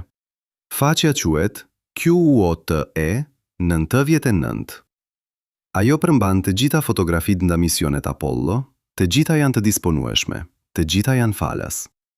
Kjo duket si transparencë përsosur, por këtu është detaji.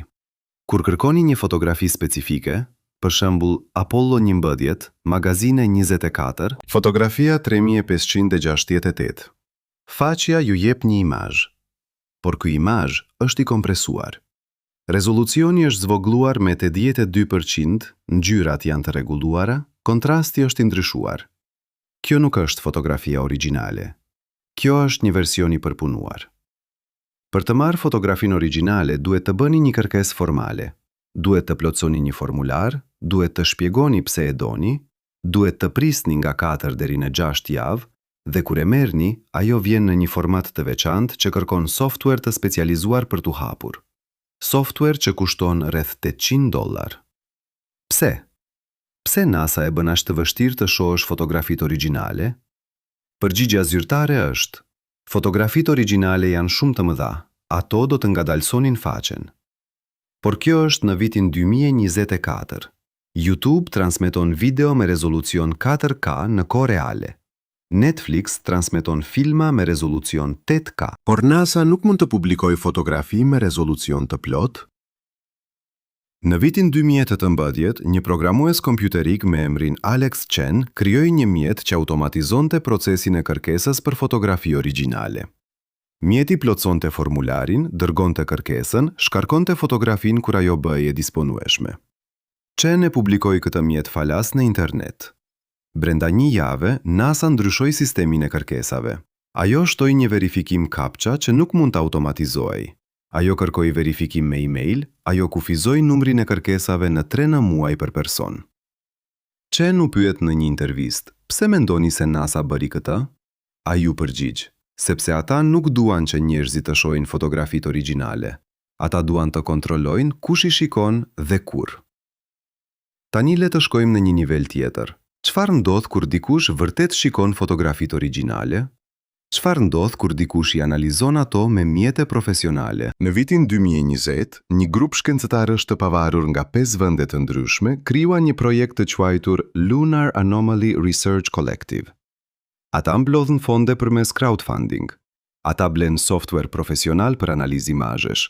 Ata kërkuan dhe morën 112 fotografi origjinale nga NASA dhe ata filluan të analizojnë. Ata përdorën teknika që përdoren në gjykata për të verifikuar autenticitetin e fotografive. Ata analizuan çdo piksel. Ata matën intensitetin e dritës. Ata llogaritën hijet. Ata krahasuan metadata dhe ata publikuan gjetjet në një faqe interneti të hapur. Gjetjet ishin shqetësuese. Në 37 nga 112 fotografit, ata zbuluan shenja manipulimi. Jo manipulimi thjesht, por manipulimi sofistikuar. Zona të vogla ku pikselet ishin klonuar nga pjesë të tjera të imazhit. Objekte që ishin fshirë duke përdorur teknika të avancuara.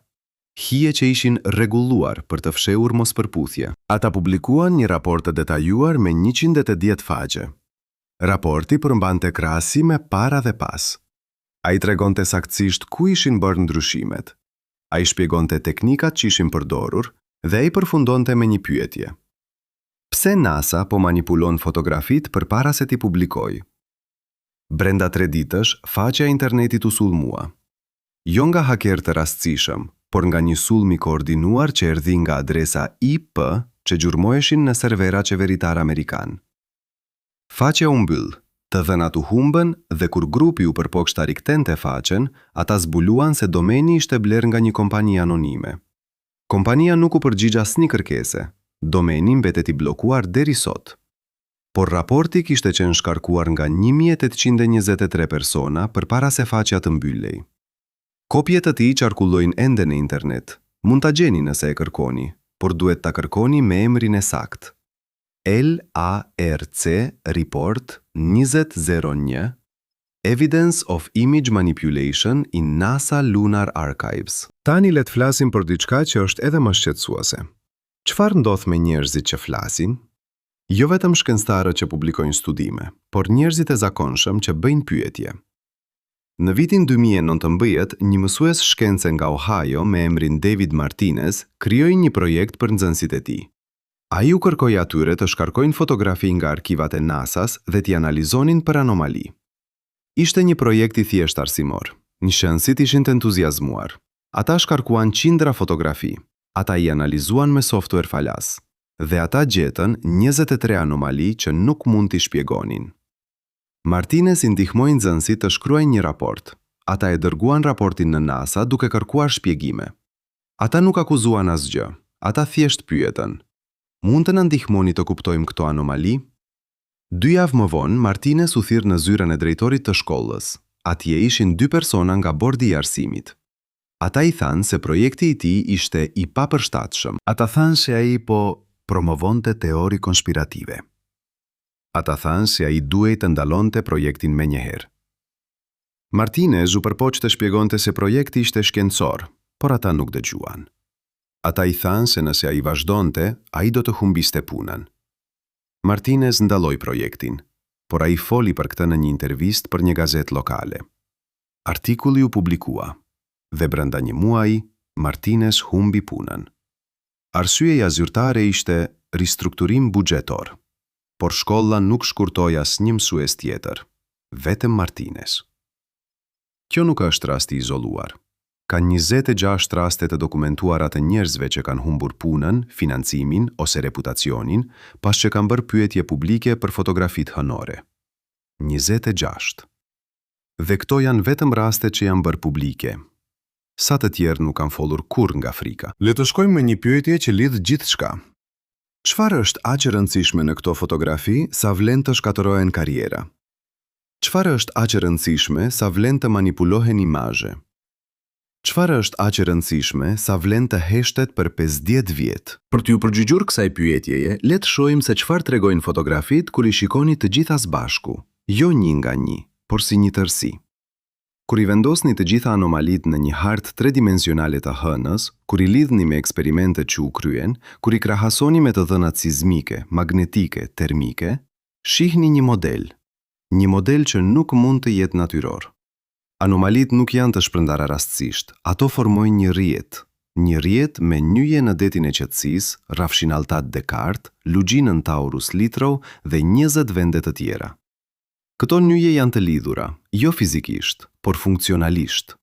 Kur ndodh diçka në një nyje, një shpërthim gazi, një tërmet, një anomali magnetike, brenda 24 orëve ndodh diçka në një nyje tjetër. Në vitin 2021, një fizikan me emrin Dr. Sarah Chen analizoi të gjitha të dhënat e disponueshme duke përdorur inteligjencë artificiale. Ajo i ushqeu algoritmin me të gjitha fotografit, të gjitha të dhënat eksperimentale, të gjitha raportet. Dhe ajo e pyeti. Algoritm 112 vjet. Algoritmi punoi për 7 ditë. Ai analizoi 11 milion pika të dhënash dhe ai dha një përgjigje. QUOTE 113. Chen publikoi gjetjet në një server para publikimi shkencor. Artikulli u shkarkua 1228 herë në 24 orët e para, por pastaj serveri u sulmua.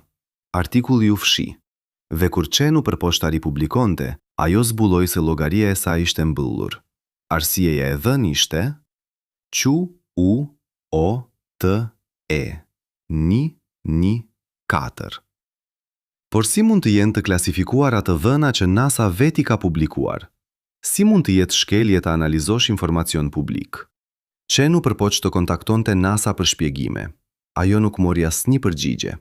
Ajo u përpoq të kontaktonte media. Asnjë gazetë e madhe nuk pranoi të publikonte historinë. Ajo u përpoq të fliste në konferenca shkencore. Aplikimet e saj u refuzuan. Brenda 6 muajsh, Chen u largua nga puna e saj në universitet. Ajo tani punon si konsulente private. Ajo nuk flet më publikisht për hënën, por algoritmi i saj ende ekziston. Kodi burimor është i disponueshëm në GitHub. Çdo kush mund ta shkarkojë, çdo kush mund ta ekzekutojë, çdo kush mund ta verifikojë. Dhe çdo kush që e bën, arrin në të njëjtin përfundim. Ka një model që nuk mund të jetë natyror. Tani le të flasim për diçka që është edhe më shqetësuese. Çfarë po ndodh tani? Jo 50 vjet më parë, por tani, në këtë moment. Në vitin 2022, NASA lancoi programin Artemis. Qëllimi është të kthejë njerëzit në hënë deri në vitin 2025. Por ka diçka të çuditshme në këtë program. Të gjitha misionet do të jenë të transmetuara drejt për drejt. Çdo moment do të jetë i dukshëm për publikun. Çdo fotografi do të publikohet menjëherë. Çdo të dhënë do të jetë e disponueshme në kohë reale. Kjo duket si transparencë e përsosur, por këtu është detaj. Të gjitha transmetimet do të kalojnë përmes një QUOTE 115. Të gjitha fotografit do të QUOTE 116 përpara se të publikohen.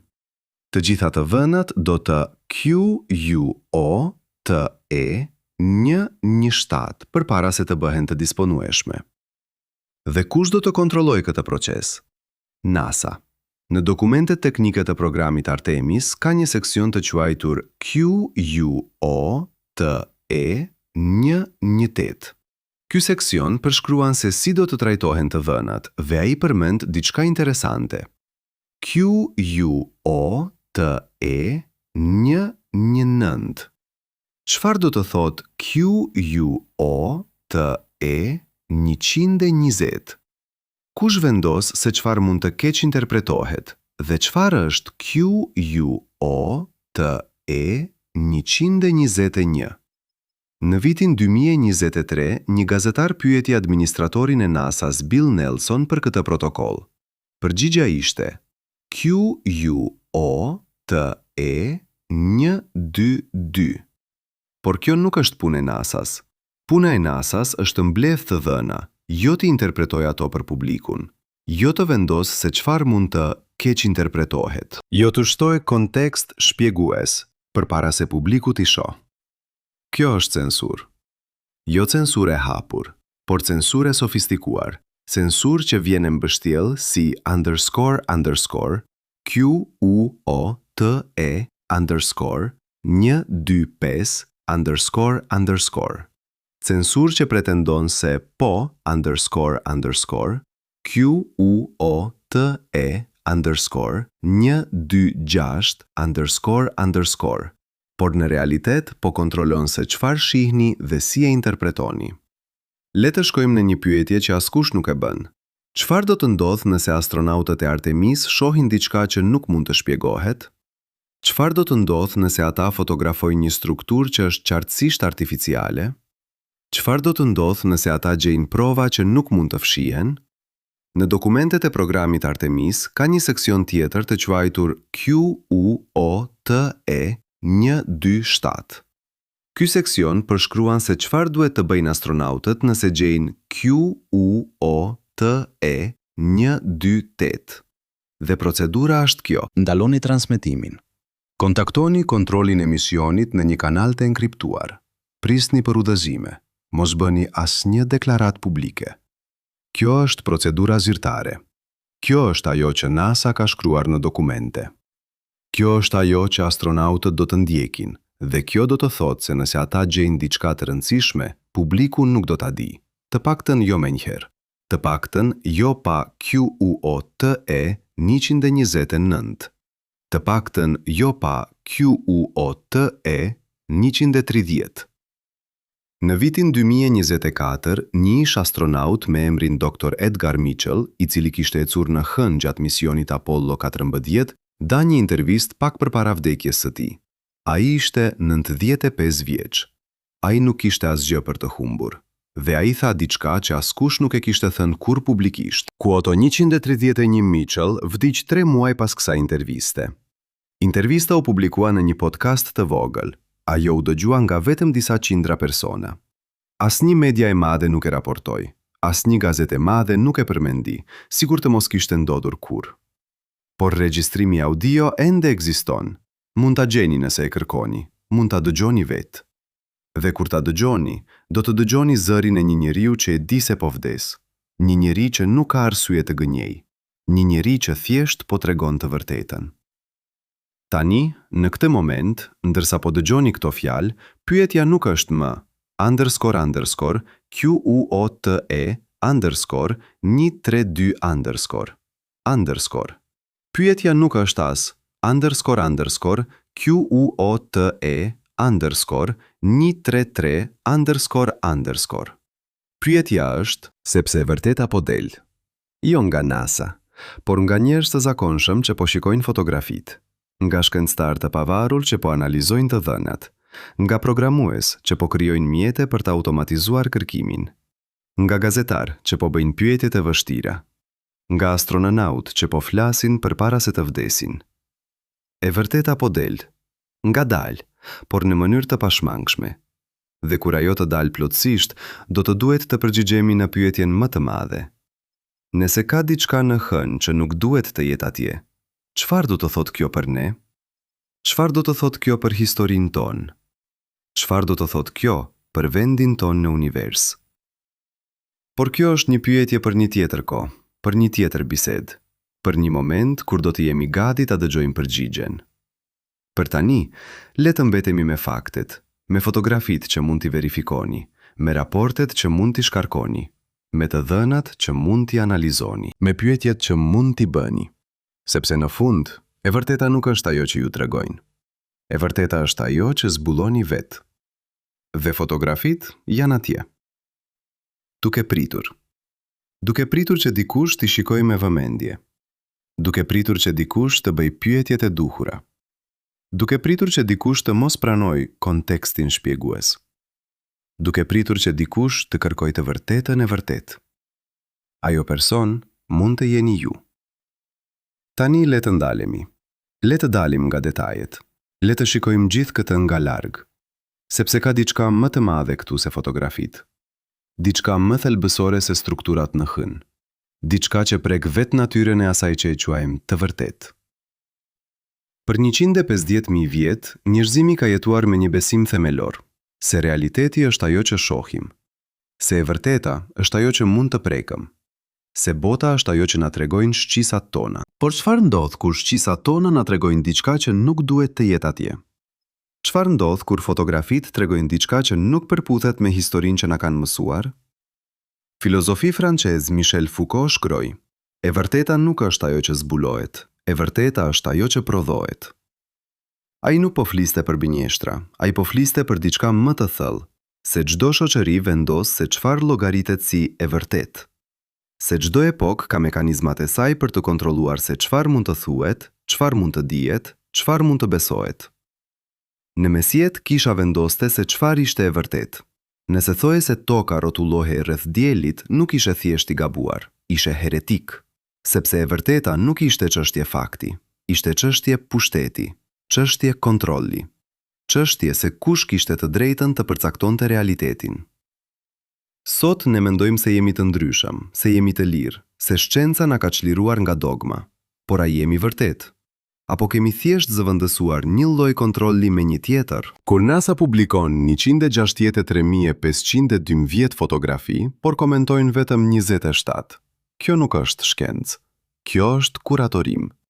Kjo është zgjedhje e asaj që duhet të shohim. Kjo është prodhimi i së vërtetës.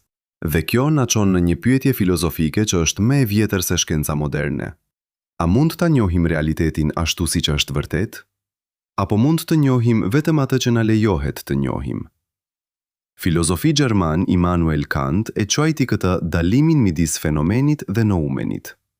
Fenomeni është ajo që shfaqet për ne. Noumeni është gjëja në vetvete, realiteti ashtu siç është vërtet, pavarësisht nga perceptimi im. Kant argumentoi se ne nuk mund të njohim kur noumenin. Ne mund të njohim vetëm fenomenin, realitetin ashtu siç na shfaqet përmes filtrave të perceptimit ton. Por çfarë ndodh kur filtrat nuk janë vetëm biologjik? Çfarë ndodh kur ato janë institucionale? Çfarë ndodh kur dikush tjetër vendos se çfarë fenomeni do të na shfaqet? Ky është pyetja që fotografitë hënore na detyrojnë ta bëjmë. Jo vetëm çfarë ka në hën, por kush vendos se çfarë mund të dim për hënën? Le të shkojmë më thellë. Le të flasim për diçka që shkenca moderne rrallë e pranon, kufijtë e njohurisë son. Ne jetojmë në një epokë kur shkenca ka arritur gjëra të jashtëzakonshme. Ne kemi dërguar sonda në skajin e sistemit diellor, ne kemi fotografuar vrima të zeza, ne kemi zbuluar mijëra planete përreth yje të tjera, ne kemi sekuencuar genomin njerëzor. Ne kemi krijuar inteligjencë artificiale që mund të mposhtë çdo njeri në shah. Por ka gjëra që ende nuk i dim, gjëra themelore. Gjëra që duhet i dinim nëse shkenca jon ishte vërtet aq e avancuar sa pretendon të jetë. Ne nuk e dim se çfarë është materia e errët. Ajo përbën 85% të masës së universit, por ne nuk e dim se çfarë është. Ne nuk mund ta zbulojmë, ne nuk mund ta matim drejt për drejt. Ne e dim se ekziston vetëm sepse pa të, galaktika do të shpërbëheshin. Por vetë substanca, ajo që e bën të jetë ajo që është, mbetet një mister. Ne nuk e dim se çfarë është energjia e errët. Ajo përbën 68% të gjithë energjisë në univers. Ajo po e shton universit me një shpejtësi në rritje, por ne nuk e dim se çfarë është. Ne nuk e dim nga vjen, ne nuk e dim pse ekziston. Ne nuk e dim se si lind vetëdia. Ne e dim se truri përbëhet nga 95 miliard neurone. Ne e dim se këto neurone komunikojnë përmes sinjale elektrike dhe kimike, por ne nuk e dim se si këto sinjale krijojnë përvojën subjektive të të qenit të vetëdijshëm. Filozofi David Chalmers e quan këtë QUOTE22. Dhe pas 100 vjetësh kërkimi, ne ende nuk kemi një përgjigje. Ne nuk e dim se çfarë është koha. Ne e matim atë, ne e përdorim atë, ne e ndajmë atë në sekonda, minuta, ora. Por ne nuk e dim se çfarë është. A është koha një dimension si hapësira? Apo është diçka tjetër? A rrjedh koha vërtet? Apo është rrjedhja një iluzion i krijuar nga vetëdia jon? Fizikanët debatojnë këto pyetje, por nuk ka konsensus. Ne nuk e dim se ekziston universi. Pse ka diçka në vend ta zgjëje? Kjo është pyetja më themelore që mund të bëjmë, dhe ne nuk kemi përgjigje. Ne kemi teori, ne kemi hipoteza, por ne nuk e dim. Vetani, le të shtojmë një pyetje tjetër në këtë listë. Ne nuk e dim se çfarë ka në hën, jo sepse nuk kemi shkuar atje, por sepse kur shkuam, ne pam diçka që nuk përputhet me atë që pritnim. Dhe në vend që ta studionin atë, në vend që ta kuptonin atë, në vend që ta shpjegonin atë, ata vendosën ta menaxhonin atë, ta kontrollonin atë, ta bënin të padukshme. Kjo nuk është dështim i shkencës. Kjo është dështim i institucioneve shkencore. Sepse shkenca, në thelbin e saj, është një metodë për të kërkuar të vërtetën. Por institucionet shkencore janë organizata njerëzore, dhe organizatat njerëzore kanë interesa, kanë hierarki, kanë politika, kanë gjëra që duan të mbrojnë. Dhe ndonjëherë, ajo që duan të mbrojnë nuk është e vërteta, por stabiliteti, kontrolli, narracionin ekzistues. Filozofi amerikan Thomas Kuhn shkroi për _QUOTE_QUE143__ në shkencë. Ai argumentoi se shkenca nuk përparon në mënyrë lineare. Ajo nuk grumbullon ngadalë fakte derisa të arrijë në të vërtetën. Në vend të kësaj, ajo funksionon brenda korniza. Korniza konceptuale që përcaktojnë se çfarë llogaritet si pyetje e vlefshme, si metodë e vlefshme, si përgjigje e vlefshme. Dhe kur shfaqen fakte që nuk përputhen me paradigmen, ato nuk pranohen menjëherë. Ato injorohen, ato minimizohen, ato shpjegohen. Vetëm kur grumbullohen aq shumë anomali sa paradigma nuk mund t'i përballojë më, vetëm atëherë ndodh një ndryshim. Vetëm atëherë lind një paradigme re. Por sa anomali duhen, sa fotografi, sa eksperimente, sa shkencëtar që flasin, sa astronaut që dëshmojnë, sa kohë duhet të kaloj përpara se të pranojmë se paradigma jon aktuale, se hëna është një shkëmb i vdekur pa asgjë interesante, pa asgjë të pazakont, mund të jetë e gabuar. Le të shkojmë në një nivel tjetër. Le të flasim për diçka që lidh të gjitha këto pyetje, vendin ton në univers. Për shumicën e historisë njerëzore, ne menduam se ishim qendra e gjithçkaje. Toka ishte qendra e universit. Dielli rrotullohej rreth nesh. Yjet ishin drita në një kupë qiellore që na rrethonte. Ne ishim të veçantë. Ne ishim të zgjedhur. Ne ishim arsyeja pse universi ekzistonte. Pastaj erdhi Koperniku. Ai tregoi se toka rrotullohej rreth diellit.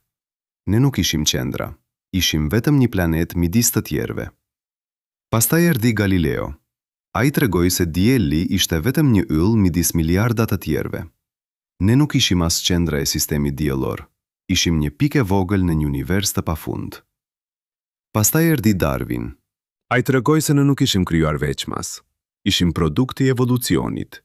Ishim të lidhur me çdo gjales tjetër në tokë. Nuk ishte asgjë unike në origjinën tonë. Pastaj erdhi Hubble. Ai tregoi se galaktika jon ishte vetëm një midis miliarda të tjerëve, se universi ishte aq i madh sa mendja njerëzore mezi mund ta konceptonte. Çdo zbulim na ka bërë më të vegjël, më pak qendror, më pak të veçantë. Por ka diçka që ende mbajmë, besimin se jemi të vetmit, se në të gjithë këtë univers të pafund, me miliarda galaktika, secila me miliarda yje, secila me planete, ne jemi të vetmit që kemi vetdije, të vetmit që kemi qytetërim, të vetmit që kemi teknologji. Kjo duket e pabesueshme, statistikisht e pamundur, por ne mbajmë këtë besim, sepse alternativa është shumë shqetësuese. Alternativa është se ne nuk jemi të vetmit, se ka të tjerë, se ka qenë gjithmonë të tjerë, se ndoshta ata kanë qenë këtu përpara nesh, se ndoshta ata janë këtu tani, se ndoshta ata na vëzhgojnë, se ndoshta ata kanë lënë gjurmë, se ndoshta këto gjurmë janë në fotografitë që NASA ka publikuar, por nuk i ka komentuar kur. Dhe nëse kjo është e vërtet, nëse ka prova për diçka tjetër në hën, atëherë çdo gjë ndryshon.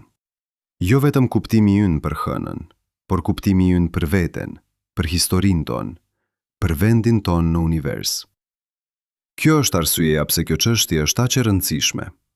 Jo sepse ka struktura në hën, por sepse nëse ka struktura në hën, atëherë ne nuk jemi ajo që menduam se ishim. Atëherë historia që na kanë mësuar është e paplot. Atëherë realiteti është më i çuditshëm, më kompleks, më misterioz se sa kemi imagjinuar ndonjëherë. Dhe ndoshta kjo është arsyeja pse NASA nuk flet. Jo sepse nuk e di, por sepse nëse flet, gjithçka ndryshon. Dhe ndryshimi është i frikshëm. Veçanërisht për institucionet që kanë ndërtuar autoritetin e tyre mbi narracionin ekzistues. Por këtu është e vërteta që institucionet nuk e kuptojnë. Ndryshimi po ndodh pavarësisht. Njerëzit po shikojnë fotografitë, njerëzit po bëjnë pyetje, njerëzit po kërkojnë përgjigje. Dhe sa më shumë që institucionet heshtin, aq më shumë njerëzit dyshojnë. Heshtja nuk po mbron narracionin, ajo po e shkatëron atë. Le të kthehemi në fillim. Kujtoni se si filloi kjo histori. Në këtë moment, ndërsa po dëgjoni këto fjalë, në arkivat e hapura të NASA-s ekzistojnë 163.512 fotografi nga sipërfaqja e hënës. Ato janë ende atje, të gjitha, duke pritur. Dhe tani, pas gjithçkaje që keni dëgjuar, pyetja nuk është më, a duhet t'i shoh? Pyetja është, si mund të mos i shoh? Sepse në fund, kjo nuk është histori për NASA-n, kjo nuk është histori për hënën, kjo është histori për ju. Për zgjedhjen që bëni çdo ditë, të pranoni atë që ju tregojnë apo të kërkoni vetë. Të jetoni në një botë ku e vërteta prodhohet në institucionet, apo të jetoni në një botë ku e vërteta zbulohet nga individët. Të besoni se realiteti është ajo që shfaqet në lajme, apo të kuptoni se realiteti është ajo që zbuloni kur shikoni me vëmendje. Filozofi danez Søren Kierkegaard shkroi: Jeta mund të kuptohet vetëm duke shikuar prapa, por duhet të jetohet duke shikuar përpara. Ai po fliste për zgjedhjet që bëjmë pa e ditur se ku do të na çojnë, për besimin që duhet të kemi kur ecim në errësirë. Dhe tani, në këtë moment, ju jeni në atë errësirë. Ju keni dëgjuar faktet, ju keni parë modelet, ju keni kuptuar se diçka nuk është ashtu siç duhet të jetë. Por ju nuk e dini se çfarë do të thotë kjo. Ju nuk e dini se ku do t'ju çojë. Por kjo është gjithmonë mënyra se si zbulohet e vërteta. Jo me dritë të ndritshme, por me hapa të vegjël në errësirë. Jo me siguri, por me kuriozitet. Jo me përgjigje, por me pyetje. Dhe ndoshta pyetjet janë më të rëndësishme se përgjigjet. Sepse përgjigjet na mbyllin. Ato na thonë, QOT29, por pyetjet na hapin. Ato na thonë, QOT150. Pra le të mbetemi me pyetjet. Çfarë kanë ato fotografi që NASA nuk i komenton kurrë? Pse eksperimentet që dan rezultate të pazakonta nuk u përsëritën kurrë? Pse shkencëtarët që flasin humbasin punën? Pse programi Artemis po shkon në vendet e reja në vend që të kthehet në vendet ku u gjeten anomalitë? Çfarë do të thotë për ne nëse ka diçka në hënë që nuk duhet të jetë atje? Dhe pyetja më e madhe, a jemi gati ta dim të vërtetën?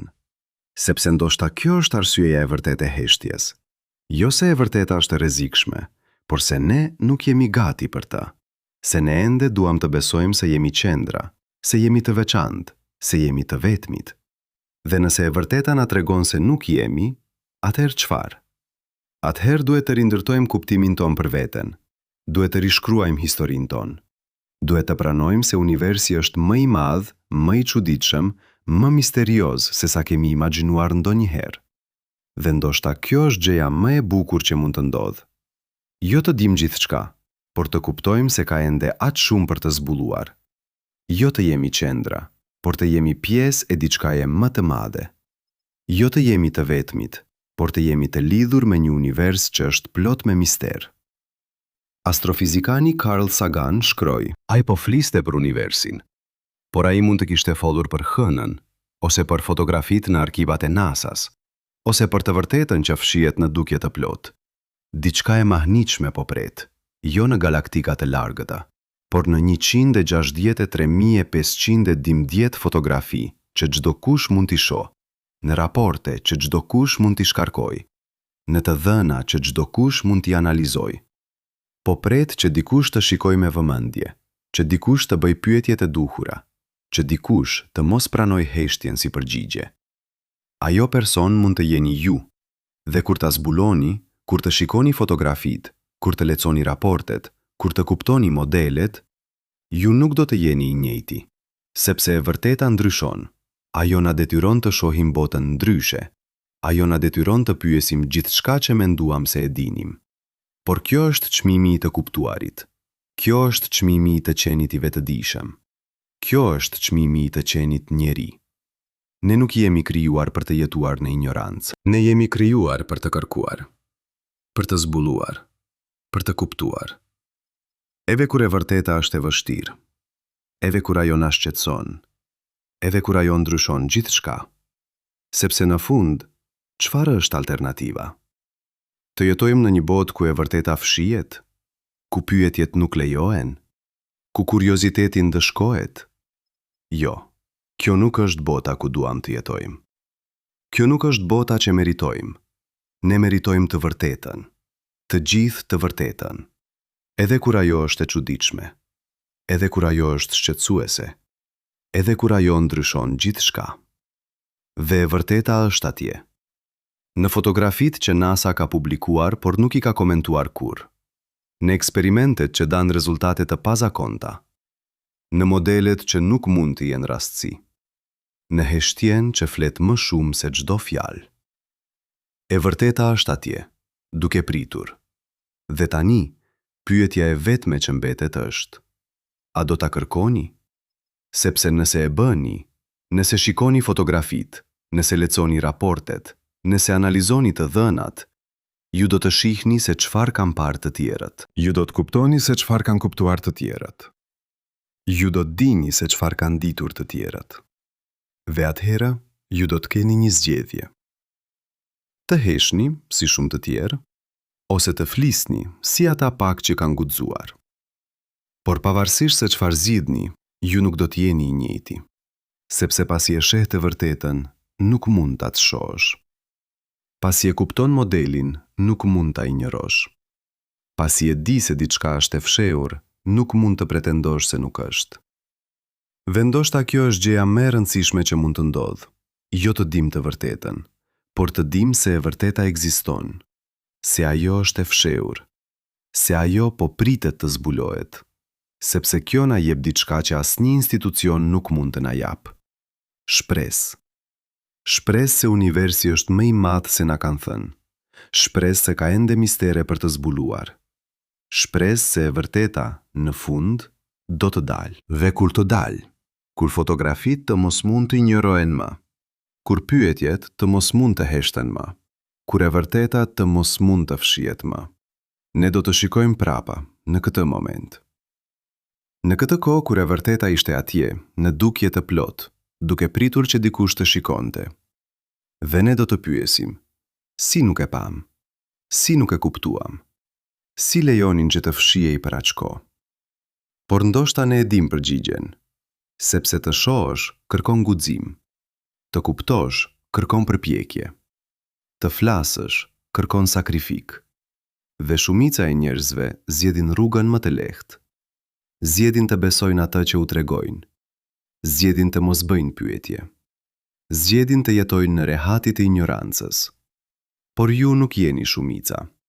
Nëse keni dëgjuar deri këtu, nëse keni ndjekur argumentin, nëse keni kuptuar rëndësinë, ju jeni dikush që kërkon, dikush që pyet, dikush që nuk pranon përgjigje të thjeshta për pyetje komplekse.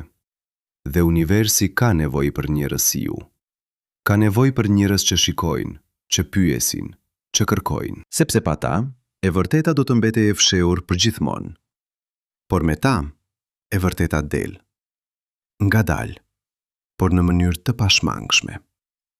Dhe kur të dalë, bota do të ndryshojë.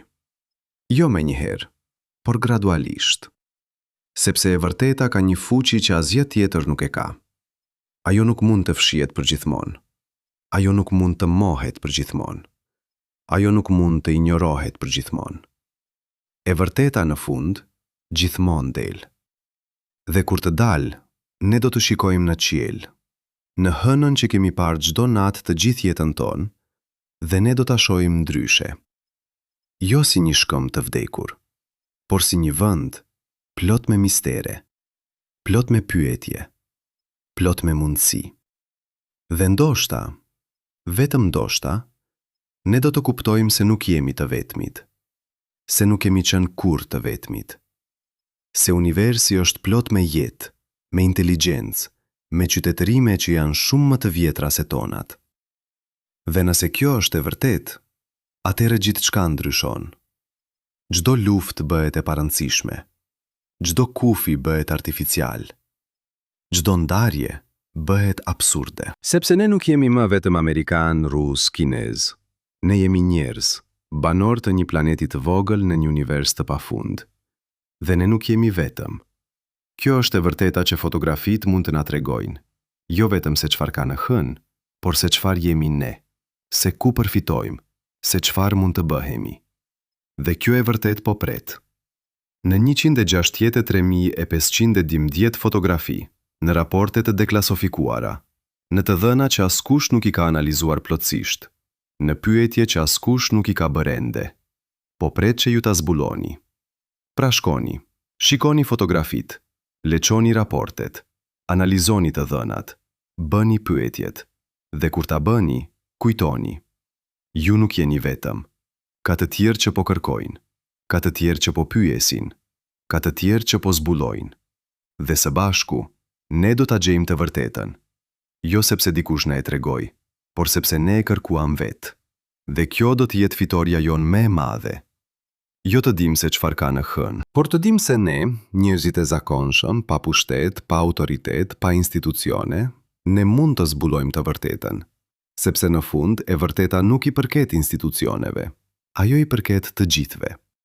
Ve askush, asnjë qeveri, asnjë agjenci, asnjë organizat nuk mund ta fshë përgjithmonë. E vërteta, si drita, gjithmonë gjen një rrugë. Dhe tani, në këtë moment, ndërsa po dëgjoni këto fjalë të fundit, ju e dini se çfarë duhet të bëni. Jo të besoni, por të kërkoni. Jo të pranoni, por të pyesni. Jo të heshni, por të flisni. Sepse e vërteta po pret, dhe ju jeni ai që do ta zbuloj. Fotografit janë atje, të gjitha 163